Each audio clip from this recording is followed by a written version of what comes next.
The other day, Apple announced some very interesting accessibility features that are going to be coming with iOS 18, and these are the first features of iOS 18, and the new version of macOS, and the new version of iPadOS, or iPadOS 18. And all these features seem to be bringing some very interesting and very quality of life improvements, but also rely on AI very heavily, and I do believe is going to give us that first glimpse into what we're going to see with AI coming at WWDC next month. So the first big feature, I would say, is eye tracking. So this is essentially where your eyes are looking. The iPads and iPhone will be able to use the camera and essentially move your controls, similar to that with Vision Pro, using your eyes and how it can move around and whatever you're looking at, and then you could select whatever you're looking at through that, which I do believe is going to be beneficial for everyone, whether you have mobility issues or just as someone who might be recovering from an injury and may not be able to have full range of motion. It's definitely going to be very useful. So just kind of like look at an option to go send a text or type and have your iPhone be able to do that. And now this is relying on AI, and as I said before, going to essentially be one of the first introductions to the AI with iOS 18 that we have seen yet from Apple. Now, the next feature that Apple's adding with iOS 18 is Music Haptics, which is essentially going to have the iPhone or iPad vibrate and respond to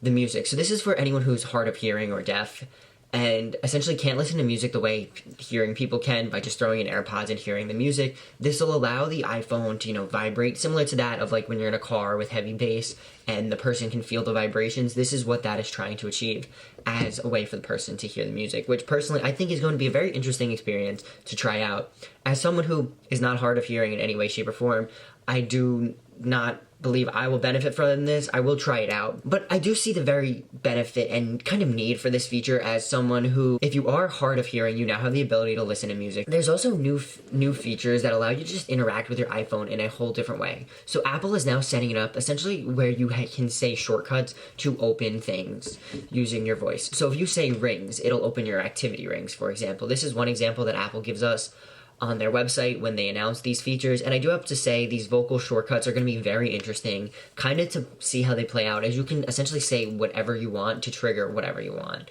Now, I do believe there has to be some kind of similarity, so if you say rings, your phone will know, okay, I'm going to open the activity rings, and if you say messages, it'll open messages, kind of like that, but it will be very interesting to see how that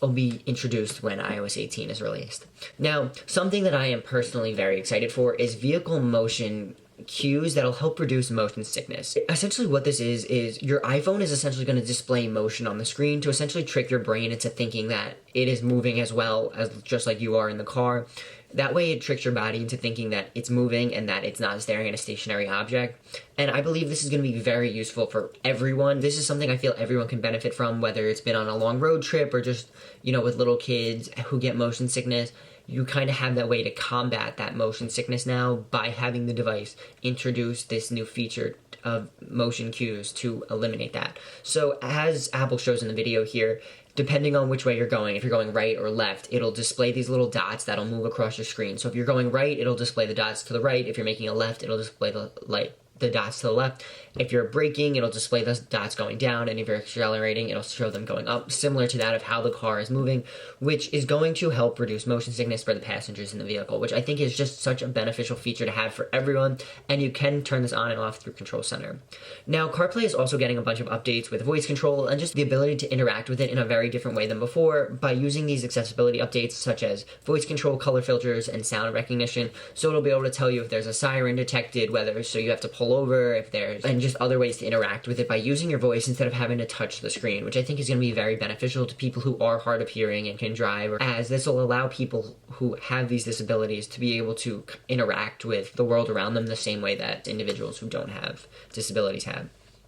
We're also getting new accessibility features with Vision OS, one big one being the ability to have live captions, which is similar to how on iOS with FaceTime, how you can have these live captions where Vision OS will essentially translate and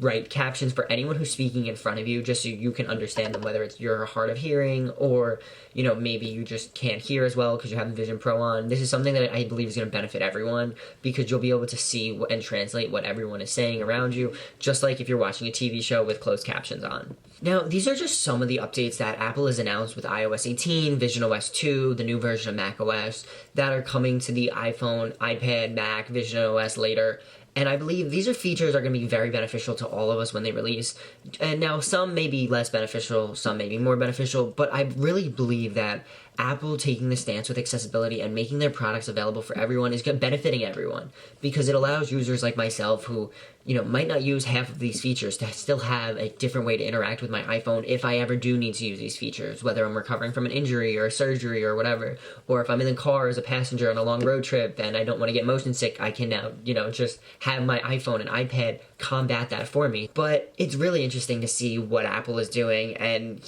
this is very cool, as every year we kind of get these, first insights to Apple, to what's coming later on in the iOS, but seeing that these features are building off of AI shows that we're just in for a very big update later this year with iOS 18, Vision OS 2.0, watchOS 11, the new version of macOS, and at WWDC. So make sure you're subscribed for my full hands-on and coverage of WWDC after the event, and I want you to remember, today's a good day to make a great day, and I'll talk to you in the next one. Peace.